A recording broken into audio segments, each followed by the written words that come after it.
ఓం అస్మద్గురుభ్యో నమ. జై శ్రీమన్నారాయణ. రామాంజుల వారు యాదవ్ ప్రకాశుల వారి దగ్గర విద్యాభ్యాసం చేసే టైంలో ఒక ఎగ్జాంపుల్ తెలుసుకున్నాం కదా. ఆయన ఒక వివరణ ఇచ్చారు. కప్యాసం పుండరీకం ఏవం అక్షిణి అనే విషయాన్ని ఆయన సరిగ్గా వివరణ ఇవ్వకపోతే, కరెక్ట్గా వివరణ ఇవ్వకపోతే రామాంజుల వారు వివరణ ఇచ్చారు చాలా చక్కగా. ఈవెన్ సరస్వతి మాత కూడా చాలా ఆనందించి ఆయనకు భాషగారాన్ని పిలవటం జరిగింది కదా. అయితే ఇంకొక విషయంలో కూడా రామాంజుల వారు యాదవ్ ప్రకాశుల కంటే గొప్పవారు అన్న విషయం ఇంకొక విషయంలో కూడా జరిగింది. అదేంటంటే రామాంజుల వారికి మన బ్రహ్మరాక్షసులు అలాంటి ఎవరికైనా పడితే వాటిని వదిలించే శక్తి కూడా రామాంజుల వారికి ఉంది. ఒకసారి ఆ సంఘటన కూడా మనం ఇప్పుడు తెలుసుకోవాల్సిన అవసరం ఉంది. కాంచీపురంలో ఒక రాజుగారు ఉండేవారు. ఆ రాజుగారికి కూతురికి ఏదో అబ్నార్మల్గా బిహేవ్ చేయటం మొదలుపెట్టింది. అప్పుడు చాలా ఇదిగా బిహేవ్ చేస్తుంటే అప్పుడు ఏమైందంటే రాజ్యవైద్యం పిలిచారు. వాళ్ళు ఎవరు ఏం చేయలేకపోయారు, చేతులు ఎత్తేసారు అంతా. అయితే అప్పుడు తర్వాత తెలిసింది ఏంటంటే ఈ అమ్మాయికి ఒక బ్రహ్మరాక్షసు ఆవహించినట్టుంది, దాన్ని వదిలించాలి అంటే యాదవ్ ప్రకాశులకి చాలా శక్తి ఉంది, ఆయన ఇలాంటివన్నీ చేయగలరు అంటే ఆయన పిలుస్తారు. పిలిచి యాదవ్ ప్రకాష్ని పిలిచి రాజుగారు అడుగుతారనమాట, మా అమ్మాయికి పట్టిన దైవాన్ని మీరే వదిలిపించాలి అని చెప్పంటారు. రాక్షసుని మీరే వదిలించాలని.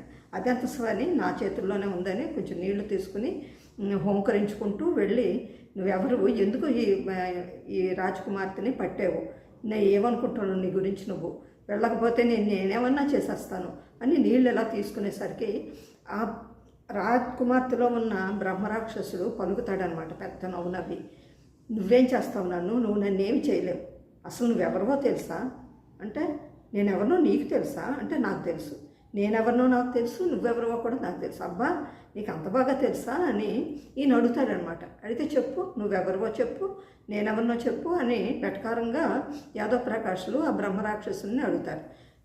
యాక్చువల్గా మనం ఎప్పుడైనా యాగాలు యజ్ఞాలు చేసినప్పుడు ఆ మంత్రోచ్చారణ కరెక్ట్గా ఉండాలి, అన్నీ కూడా మనం చేయాల్సినవి పర్ఫెక్ట్గా చేయాలి. అలా చెయ్యకపోతే బ్రహ్మరాక్షసులుగా పుడతాం.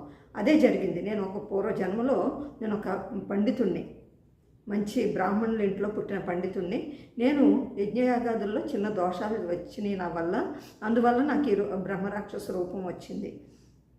అయితే నా గురించి తెలుసు అన్నావు కదా, నా గురించి నీకేం తెలుసు చెప్పు అంటే, నువ్వు నీ గురించి కూడా నేను చెప్తాను విను అని చెప్పి, నువ్వు పూర్వజన్మలో ఒక ఏమంటారు తొండగా పుట్టావు, తొండ అలాంటిది ఏదో పుట్టేవు. అయితే ఒక మహానుభావులు ఎవరో సన్యాసులు వెళుతూ అక్కడ కాసేపు కూర్చుని విశ్రమించి అక్కడ కాస్త ప్రసాదం తీసుకొని, తీర్థం కూడా తీసుకుని ఆ కొంచెం ప్రసాదం వదిలేస్తే అది కొంచెం తీర్థం కూడా వదిలేశారు. అది నువ్వు తీసుకున్నావు, వారు వదిలేసిన తీర్థాన్ని నువ్వు తీసుకున్నావు, వారు వదిలేసిన ప్రసాదాన్ని నువ్వు తీసుకున్నావు, కాబట్టి ఈ జన్మలో ఒక పండితుడిగా పుట్టావు, అంతకంటే నీలో ఉన్న గొప్పతనం ఏమీ లేదు అని చెప్తానమాట. చెప్తే అయితే ఇప్పుడు వదలటానికి నువ్వేం చేస్తావు అంటే, నీ వలన ఏమీ కాదు, ఇంకా నీ శిష్యుడు ఉన్నాడు కదా రామానుజుడు, ఆ రామానుజులు వచ్చి అంటే ఈ రాకుమారి తల, నేను ఆవహించున్నాను కదా, రాకుమారి తల మీద తన కాలు పెట్టి స్పృశిస్తే ఈవిల్లో ఉన్న బ్రహ్మరాక్షని నేను బయటకు వచ్చేస్తాను, అంతేకాని ఆయన శ్రీపాద తీర్థం నాకు ఇవ్వాలి అంటే, సరే అని చెప్పి రామాంజుల వారు పిలుస్తారు. ఆయన కూడా శిష్యవర్గంతో ఉన్నారులేండి అప్పట్లో. అప్పుడు ఆ రాజుగారు అడుగుతారనమాట, దయచేసి రామానుజ మీరు మీ పాదస్పర్శ చేయండి ఆవిడ తల మీద, మా అమ్మాయి తల మీద పెట్టి అంటే, రామాంజుల వారు అలాగే అని చెప్పి తన పాదాన్ని ఆ అమ్మాయి తల మీద పెట్టేసరికి అప్పుడు ఆ బ్రహ్మరాక్షసి ఎంతో సౌమ్యంగా మాట్లాడుతుంది అనమాట. మీరు నన్ను శాప విమోచనం చేస్తున్నారు, నా శాప విమోచనం కావాలంటే మీరు మీ శ్రీపాద తీర్థాన్ని కూడా నాకు ఇవ్వండి అంటే రామాంజుల వారు ఇస్తే ఆ బ్రహ్మరాక్షసి వదిలేసి ఒక మంచి గంధర్వుడిగానే ఏదో వెళ్ళిపోద్ది అనమాట. ఒక దివ్యమైన రూపాన్ని దాల్చి బ్రహ్మరాక్షసు వదిలేస్తుంది. ఈ రాకుమార్తె కూడా అప్పుడే నిద్రలోంచి లేచినట్టుగా లేచి అంత నార్మల్గా అయిపోద్ది అనమాట. ఈ విధంగా రామాంజుల వారికి బ్రహ్మరాక్షసుల్ని సంహరించేది ఇది కూడా తెలుసు అనమాట. రామాంజుల వారు తర్వాత ఆయన గురుస్థానానికి వెళ్ళిన తర్వాత ఎవరైతే తన గురువో ఆ గురువే ఆయనకి శిష్యుడు అవటం జరుగుతుంది. ఆయన కంచిలో ఉండగానే 3 శిష్యుల్ని వచ్చారు. ఒకరేంటంటే తన మేనలుడు, ఆయన ఒక శిష్యుడు అయ్యారు. తర్వాత కూరేసులు కురతాళ్ వారు అన్న ఆయన ఒక శిష్యుడు.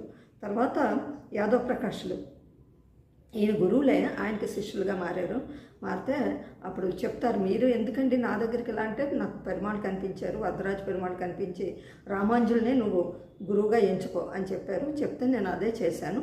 చేసేసరికి నాకు మీరే నాకు గురువులు, నాకు ఎంతవరకు అజ్ఞానంతో ఉన్నాను నేను అని చెప్తే రామాంజుల వారు ఆయన కూడా శిష్యులుగా యాక్సెప్ట్ చేయడం జరిగింది. ఆయనకి గోవిందజీయర్ అనే పేరు కూడా రామాంజుల వారు పెట్టడం జరిగింది. జై శ్రీమన్నారాయణ.